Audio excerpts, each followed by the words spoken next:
Oke Pak Irjen, selamat siang Pak. Pak, gimana Bapak melihat sebagai seorang praktisi hukum kasus NM ini yang diduga melakukan pemerasan terhadap RJ? Bapak melihatnya seperti apa Pak? Mungkin sudah saya jelaskan terdahulu ya tentang masalah kapasitas Niki Mirzani dan Mail sebagai yang diduga sebagai pelaku, ya dikatakan itu pemerasan. Kemudian Dr. Reza sebagai orang yang memberikan uang. Kalau saya katakan itu menyuap, gitu loh. Jadi ada tekanan memeras, ada juga yang menyuap supaya diem. Gitu. Di awalnya saya katakan jangan kita hanya berbicara kepada Niki Mirzani saja.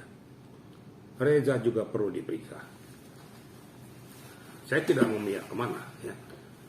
Niki melakukan suatu perbuatan tindak pidana diduga menerima uang 4M. Tetapi kenapa ini mengalir kepada Niki? Siapa yang mengalirkan Reza? Kenapa dia alirkan? Berarti ada something. Ada suatu peristiwa yang harus dilakukan oleh Reza sehingga ini tertutupi. Kira-kira begitu. Jadi sehingga komposisi harus netral. Ya. Ini diperiksa, ini juga diperiksa. Kalau saya mengatakan dua-duanya terlibat dalam kasus diduga melakukan perbuatan tindak pidana. Hanya pertanyaan satu, kenapa dilakukan oleh Reza? Masalah skincare.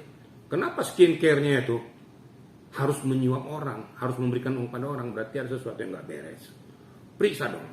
BPOM jangan diem.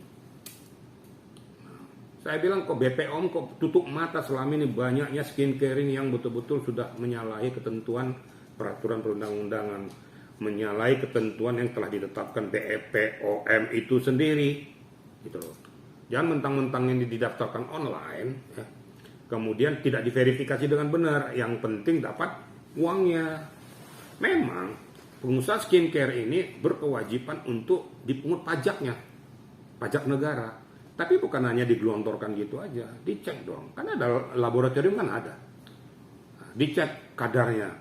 Apakah dia ini overclaim? Apakah ini underclaim? Apakah ini isinya di overclaim itu mengandung zat berbahaya, merkuri, ya, ataupun zat-zat kimia yang lain yang mengakibatkan merusak daripada jaringan kulit? Harus diperiksa dong, memenuhi standar atau tidak. Dan harus berani BPOM menutup itu perusahaan apabila terjadi seperti itu. Berarti dia memperkaya diri dengan merusak tatanan hidup masyarakat banyak. Nah itu tentang masalah Nikita dan si Reza. Kira-kira gitu ya. Oke, Pak Irjen kembali lagi nih. Hari ini kan panggilan kedua kepada NM ya untuk diperiksa di Polda Metro Jaya. Gimana tanggapan Pak Irjen mengenai NM yang mungkin dikabarkan hari ini belum juga hadir? Apakah alasannya bisa dikatakan sakit atau seperti apa? Nah, Pak Irjen sebagai seorang mantan Warokasidik melihatnya seperti apa? Jadi begini ya. Mungkin beberapa waktu yang lalu penyidik sudah memberikan kelonggaran itu. Memanggil pertama diberikan alasan. Panggilan kedua tekan kontrak. Sekarang tiba waktunya dia sendiri yang minta tanggal 3 Maret untuk diperiksa. Kan gitu. Nah, dengan alasan apa? Kita lihat aja, ini kan masih berjalan nih ya. Jangan dulu kita menduga-duga. Kita lihat limitasi sampai nanti sore. Apakah yang bersangkutan hadir atau tidak. Kalau tidak hadir berarti dia betul-betul memang tidak mengindahkan aturan dan peraturan yang telah diberikan kelonggaran oleh penyidik. Kalau itu terjadi, ya, penyidik wajib untuk melakukan langkah-langkah upaya paksa. Karena kalau tidak dilakukan ini berarti nanti tidak dianggap lagi bagaimana penyidikan terjadi. Yang kedua, orang akan berpikir terjadi tebang pilih. Yang ketiga, menganggap bahwa Nikita Mirzani ini di backing oleh yang kuat. Akibatnya hukum kita hancur. Kan gitu. Kalau seperti kayak gini cerita mau siapapun backingnya, kalau seperti kayak gini berarti lebih hebat dong dia dari hukum. Tapi walaupun demikian kita lihat aja nanti ya. Ini kan masih hari ini toh, masih berjalan. Kita belum tahu tiba-tiba nanti jam 2 dia datang atau jam 3 dia datang. Kita lihat aja ya. Bagaimana perkembangannya? Ya saya berharap bahwa Nikita Mirzani memenuhi panggilan sesuai dengan permintaannya. Kan tekan kontrak sudah selesai. Dia minta tanggal 3 ya, patuhi dong itu tanggal 3 itu untuk kedatangannya. kita netizen gak usah juga berandai-andai dulu, kan belum selesai nanti limitasi waktunya. Nanti kita lihat sampai sore nanti.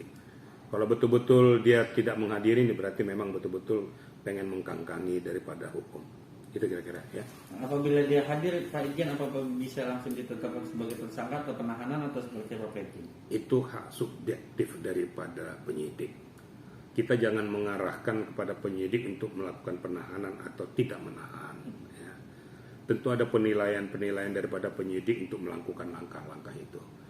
Saya tidak mau masuk ke dalam domain itu. Itu adalah domain kewenangan daripada penyidik.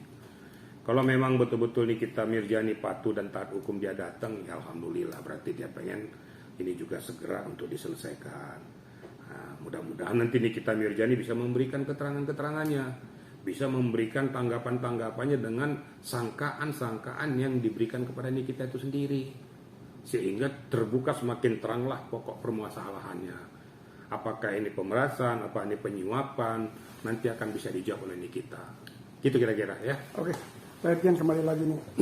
Andaikan Nikita ini kooperatif dengan apa yang diminta oleh penyidik, apakah itu bisa dikatakan apakah itu bisa menjadi jalan perdamaian atau restorasi justice, itu bisa dilakukan nggak oleh Nikita dan RJ ini saja kali ini? Sebentar, kita berbicara tentang RJ ya. Tunggu dulu. Terlalu sumir kita mengatakan restoratif justice. Kan pemeriksaan belum dilakukan, kan gitu. Nah sebenarnya di dalam perjalanan ini apakah BPOM sudah bertindak enggak untuk melakukan verifikasi tentang skincare ini? Karena ini kan jadi masalah sekarang. Kok BPOM kok diam-diam saja, nggak ada langkah-langkah tindak lanjut untuk memverifikasi skincare yang dilakukan oleh Dr. Reza tersebut. Sehingga kalau seandainya nanti memang betul, berarti kan tidak ada masalah skincare-nya. Nah, kalau tidak betul, harus ambil langkah-langkah tegas. Nah, saya sangat-sangat miris juga sampai sekarang tidak ada langkah-langkah BPOM untuk memverifikasi ini. Kan gitu. Kalau masalah kooperatif dan lain sebagainya kan nanti, itu kan penyidik yang akan melakukannya, kan gitu. Yang penting sekarang, ya, bagaimana dari Nikita Mirzani bisa menjawab dan menanggapi apa yang disangkakan atau apa yang dilaporkan oleh via Reza.